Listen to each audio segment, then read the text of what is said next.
Assalamualaikum warahmatullahi wabarakatuh. Teman-teman, balik lagi di channel Story Febrian. Dan kali ini gua mau bawain lagi cerita horor yang mana kali ini gua dapat dari seseorang yang sebut aja namanya Yoga. Di cerita kali ini nyeritain tentang pamannya yang tahun 2003 merantau ke Kalimantan buat dagang tempe. Ya udah, buat kalian yang penasaran sama ceritanya, tonton sampai habis. Dan jangan lupa buat kalian yang belum subscribe, ayo subscribe dulu ke channel ini biar kalian gak ketinggalan cerita-cerita selanjutnya dari Story Febrian. Ya udah, kita langsung aja mulai.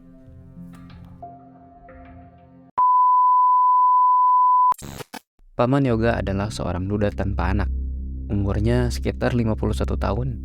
Beliau merantau ke Sampit, Kalimantan tahun 2003 karena di kampung gak ada perubahan nasib. Maksud merantau ke sana ingin merubah nasibnya supaya jadi pengrajin tempe yang sukses. Berbekal keahlian bikin tempe dan uang hasil jualan kebunnya, beliau berangkat ke Kalimantan, tepatnya di Sampit, Kalimantan Tengah. Singkat cerita, setelah sampai di sana, Paman Yoga ini sementara nebeng tinggal di rumah temannya yang udah bertahun-tahun menetap di sana dan jadi pedagang ayam yang lumayan sukses. Hari berganti hari, minggu berganti minggu, Paman Yoga ini ngerasa gak enak tidur nebeng di rumah temennya itu. Akhirnya, Paman Yoga mutusin buat beli rumah yang ada di sana, berbekal uang hasil jual kebun di kampung halamannya. Waktu itu, banyak rumah-rumah kosong yang dijual murah. Paman Yoga ini tertarik dengan rumah kosong yang harganya paling murah dari sekian banyak rumah yang ditawarkan oleh orang sana. Terbelilah rumah tersebut dengan harga 30 juta. Masih sisa cukup banyak uang untuk buka usaha bikin tempe. Meskipun rumah tersebut lumayan jauh dari sebuah perkampungan dan banyak rumah kosongnya juga. Kiri kanan rumah tersebut dihimpit kebun yang masih penuh semak-semak. Paman Yoga ini ngerasa seneng karena udah gak nebeng tidur di rumah temennya lagi. Hari berganti hari, minggu berganti minggu, bulan berganti bulan. Seiring berjalannya waktu, usaha pamannya bikin tempe makin rame. Beliau bikin tempe sendiri, dijual sendiri ke pasar terdekat yang jaraknya 9 km, melewati perkebunan dan perkampungan yang banyak rumah kosong pasca kerusuhan Sampit. Konon kata orang sana, rumah-rumah kosong tersebut milik orang Madura yang ditinggal begitu aja. Karena kerusuhan, termasuk rumah yang dibeli Paman Yoga ini adalah rumah milik orang Madura. Di akhir cerita, Paman Yoga baru tahu kisah tragis satu keluarga penghuni rumah tersebut. Singkat cerita, Paman Yoga ini udah 11 bulan menempati rumah tersebut dan mulailah terjadi hal-hal aneh. Di awal-awal menempati rumah tersebut aja, sebenarnya Paman Yoga udah beberapa kali mimpi buruk.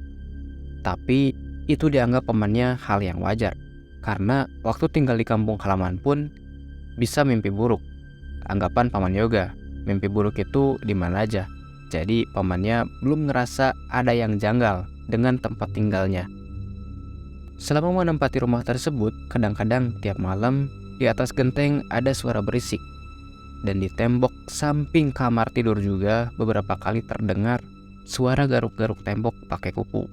Suaranya kedengaran jelas karena kalau malam suasana desa tersebut sunyi, sepi. Dengan kejadian-kejadian tersebut, Paman Yoga mencoba berpikiran positif. Mungkin itu musang atau tikus besar.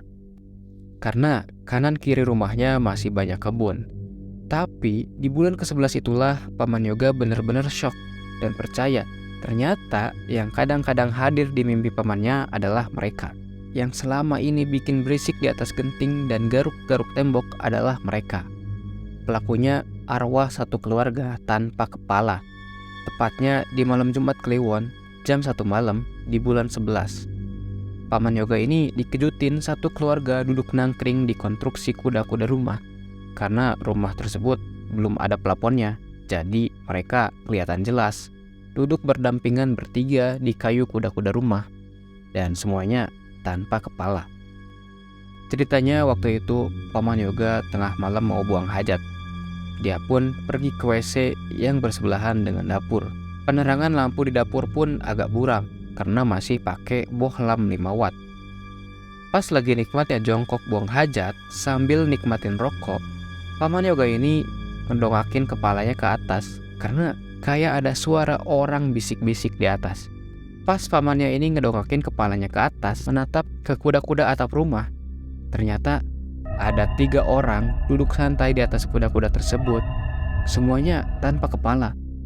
Satu bapak, satu ibu, satu anak. Semuanya gak ada kepalanya. Dan bajunya lusuh dilumuri darah. Kecuali bapaknya telanjang dada tanpa pakai baju. Kelihatan jelas dari leher bapaknya masih terus ngeluarin darah segar, hingga badannya berubah jadi warna merah karena berlumuran darah. Sontak, Paman Yoga kaget dan bengong, masih menatapinya untuk mastiin itu manusia apa hantu, karena penerangan di dapur masih pakai bohlam 5 watt. Setelah Paman Yoga ini yakin mereka hantu, pamannya ini pengen beranjak lari, tapi gak bisa, kayak ada yang nahan. Akhirnya Paman Yoga pingsan di WC. Dan keesokan harinya, jam 9 pagi, Paman Yoga sadar dengan sendirinya. Paman Yoga bergegas keluar dari rumah, minta tolong warga untuk menemani dan membantu mengemas barang-barangnya. Akhirnya, Paman Yoga ini ninggalin rumah tersebut begitu aja. Sampai sekarang, rumahnya masih ada dan dibiarin terbengkalai, karena ditawarkan sana-sini gak ada yang beli. Konon, menurut cerita warga sana, waktu kerusuhan Sampit, penghuni rumah tersebut adalah perantau Madura yang dibantai dengan cara kepalanya dipenggal di halaman rumah. Mereka dihajar tanpa mata ditutup dan anaknya yang terakhir dipenggal. Menyaksikan kedua orang tuanya yang dipenggal lebih dulu. Seiring lehernya yang udah putus total, mereka dieksekusi menggunakan pandau dan jasad mereka dibuang ke rawa-rawa.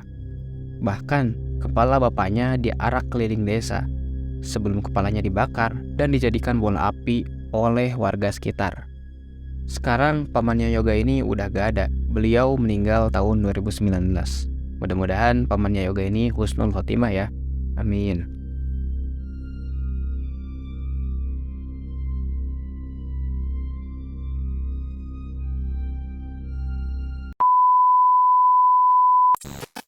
Oke teman-teman, gimana tadi ceritanya? Tulis pendapat kalian di kolom komentar ya.